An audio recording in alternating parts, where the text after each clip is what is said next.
सो hey guys, आज मैं आप लोगों के लिए एक बहुत ही कमाल की वीडियो को लेकर आया हूँ जो कि होने वाली है स्ले द गॉड सीरीज के बारे में। क्योंकि स्ले द गॉड सीजन 2 की एक ट्रेलर वीडियो को लॉन्च किया गया था जिसके बारे में आज हम लोग बात करने वाले हैं और साथ ही साथ ये भी देखने वाले हैं कि आखिर उसकी स्टोरी किस तरीके से आगे बढ़ने वाली है। सबसे पहले हम लोग इस बारे में बात करने वाले हैं कि अगला जो सीजन 2 आएगा उसमें क्या क्या होने वाला है, क्योंकि सीजन 2 के साथ में एक मूवी को भी रिलीज किया जाएगा जो कि इस कहानी को कंटिन्यूअसली आगे बढ़ाएगी। सीजन 2 में लगभग 26 के करीब एपिसोड्स भी होंगे और इसके एनिमेशन के बारे में तो आखिर क्या ही कहना, वो तो हम सभी जानते हैं कि एकदम टॉप नॉच लेवल का होता है। बस केवल और केवल अब इंतजार है इसके रिलीज होने का। और मैं आप लोगों को बता दूं कि ये रिलीज होगा 2026 के अर्ली मंथ्स के अंदर। और एक और जरूरी बात कि ये जो सीजन है इसकी कहानी असल में बेस होने वाली है एक वेब नोवेल के ऊपर जिसका नाम है I learn to slay gods in a mental hospital, जिसको एक बहुत ही फेमस ऑथर के द्वारा लिखा गया है जिनका नाम है शान येन जियो। जिससे आप लोग ये समझ ही सकते हो कि इसकी जो स्टोरी है वो कितनी ज्यादा गजब के लेवल की होने वाली है। अब हम लोग बात करने वाले हैं इसके एक ट्रेलर वीडियो के बारे में जिसको हाल ही में लॉन्च भी किया गया था, जिसमें सबसे पहले हमें उन कॉइन्स को दिखाया जाता है जो कि असल में होते हैं उस ऑर्गेनाइजेशन के जिसके अंदर हमारा हीरो माइक अपनी ट्रेनिंग करने के लिए गया था और साथ ही साथ उसने अपनी कैंगनान सिटी के अंदर उन्हीं के साथ में ही मिलकर न जाने कितने ही डीमंस को जान से भी मारा था। और ये जो कॉइन्स होते हैं वो स्पेशली उन सभी के सभी स्लेयर्स को दिए जाते हैं जो कि ऑफिशियल गॉड स्लेयर या डीमन स्लेयर बन जाते हैं, क्योंकि इसकी मदद से स्लेयर अपनी बॉडी को एकदम टॉप लेवल पर ले जा सकता है। वो उन पावर्स को भी अनलॉक कर सकता है जो कि उसने आज तक कभी भी नहीं किए थे। जैसा कि लास्ट सीजन के अंदर माइक के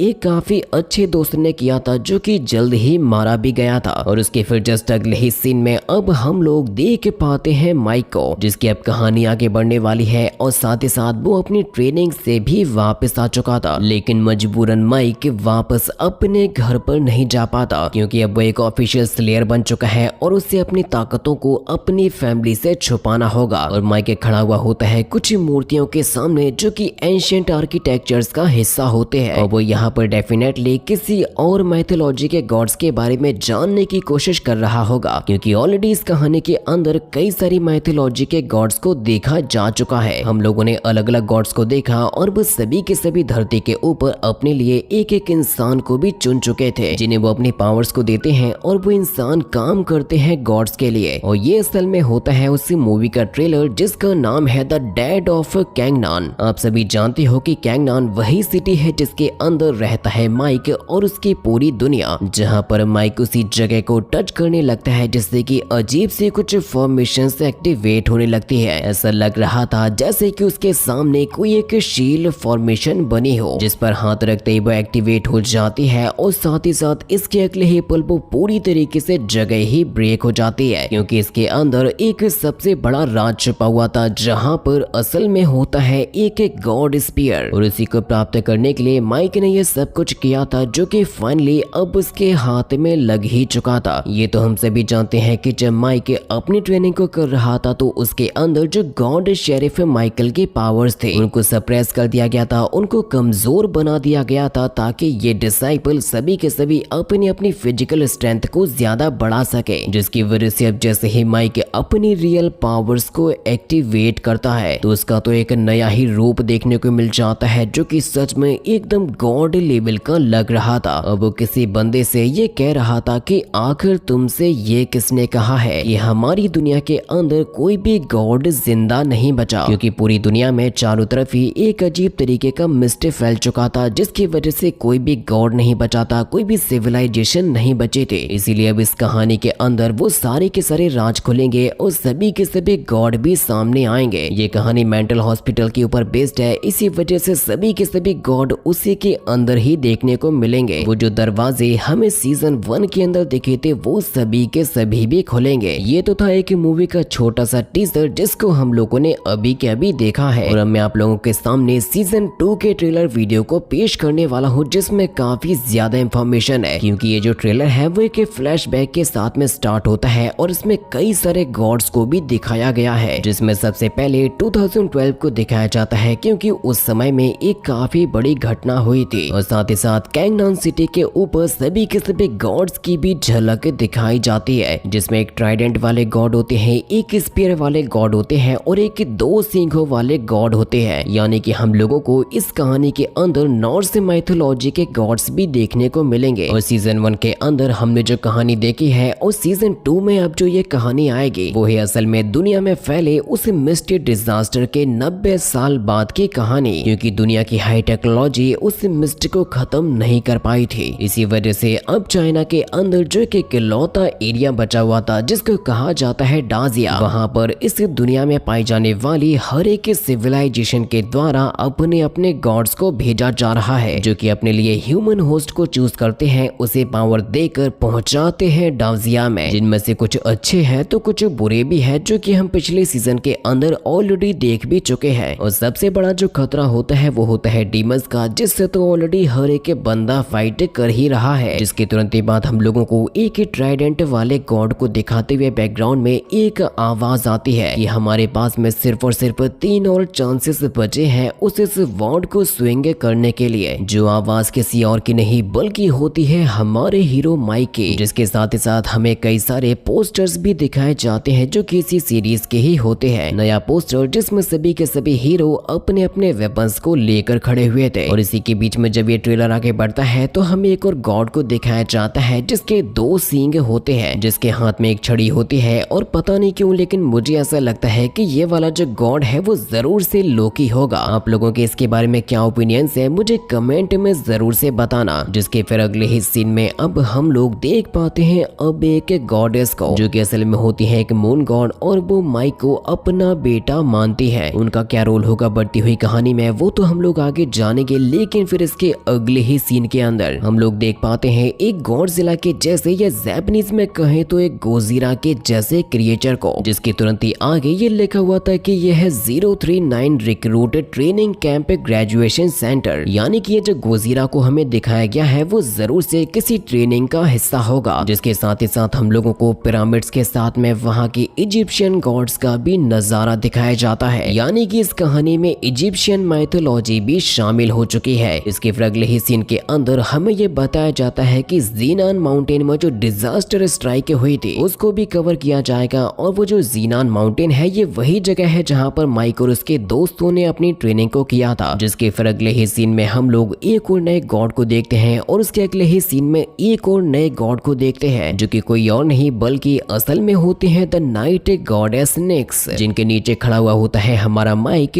और वो गॉडेस निक्स असल में उसको अपनी एक एबिलिटी दे रही थी और न्यू एबिलिटी के साथ साथ वो उसको एक नया आउटफिट भी देती है, जो कि माइक की पावर्स को बढ़ाने के साथ साथ उसकी पॉपुलैरिटी को भी बढ़ाएगा। इस कहानी के अंदर गॉड्स के बीच में एक बहुत ही घमासान युद्ध होने वाला है जो कि बहुत ही जल्द होगा। और इसमें भी एक सरप्राइजिंग चीज ये है कि गॉड्स खुद आकर फाइट नहीं करेंगे बल्कि अपने होस्ट को पावर देंगे जो कि दूसरों के साथ में फाइट करेगा। हमें पुराने वाले माइक के भी कुछ नजारे दिखाए जाते हैं, जिसके फिर जस्ट अगले ही सीन में माइक का एक सुप्रीम वर्जन भी दिखाया जाता है, जो कि ये कह रहा था कि हम ये सब कुछ कर रहे हैं अपने होम टाउन कैंगनान के लिए। और यही होने वाली है स्ले द गॉड्स सीजन 2 की कहानी, जिसके लिए आप लोग कितने एक्साइटेड हो मुझे कमेंट में जरूर से बताना। और क्या आप लोग इसके सीजन 2 के नोवेल एक्सप्लेनेशन को देखना चाहते हो मुझे कमेंट में जरूर से बताना।